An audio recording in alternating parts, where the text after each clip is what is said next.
BSF মধ্যে সরকার ভুল করে এদের নামে 1 নম্বর খাস করতে এনে নিছে।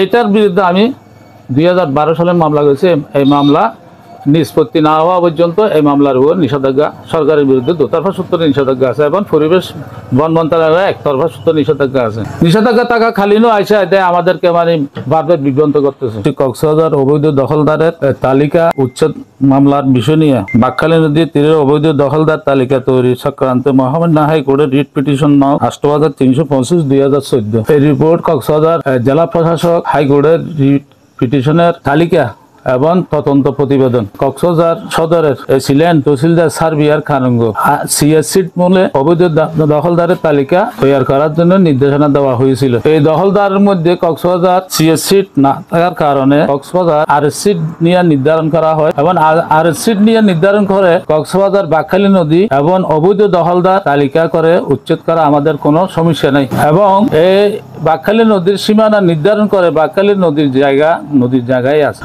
এটা কোথাও যায় নাই। এই জায়গা সম্পূর্ণ অবৈধ দখলদার ওখানে আরএসসি মূলে থাকলে নদীর জায়গায় উচ্ছেদ করো আমাদের কোনো অসুবিধা নেই। এবং এই মূলে 70-37 শতক জায়গার মধ্যে আমাদের বিভিন্ন ধরনের মামলা মোকদ্দমা জড়িত আছে। বিএস সংশোধন মামলা, এই মামলার মধ্যে আমি নিজেই মামলা করছি। এই মামলার মধ্যে 42 বারে আমার একটা মামলা আছে। মামলা করার পর আমি সরকারের বিরুদ্ধে দুতরফা সূত্রে নিষেধাজ্ঞা ভাসি এবং পরিবেশের বিরুদ্ধে একতরফা সূত্রে নিষেধাজ্ঞা ভাসি। এই নিষেধাজ্ঞার মধ্যে সরকারকে বলছে ওইখানে রূপ পরিবর্তন না করার জন্য এবং পরিবেশকে বলছে গাছ ছাড়া রোপণ না করার জন্য।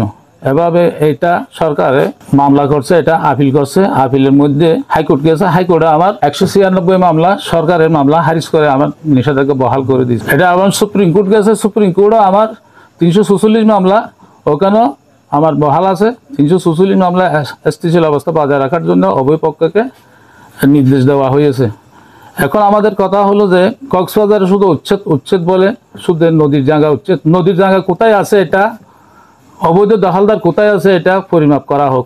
আমার কথা হলো এটা আপনারা মিটিং করতেছেন কালকে, উপদেষ্টা আসছে, আপনারা সবাই দেখেন আমার বক্তব্যটা শুনে অবৈধ দখলদার কোথায় আছে এটা সীমা নির্ধারণ করেন। এখানে বিভিন্ন মামলা মোকদ্দমা আছে, বিএস সংশোধন মামলা আছে। বিএস সরকারও বলছে বিএস ভুল, বিএসের মধ্যে সমস্যা আছে, আপনারা বিএস ধরে এটা কাজ করবেন না, আরএস ধরে আপনারা কাজ করে সমস্যাটা সমাধান করে নেন। আমার কোনো দুঃখ নেই। আচ্ছা, আপনার কি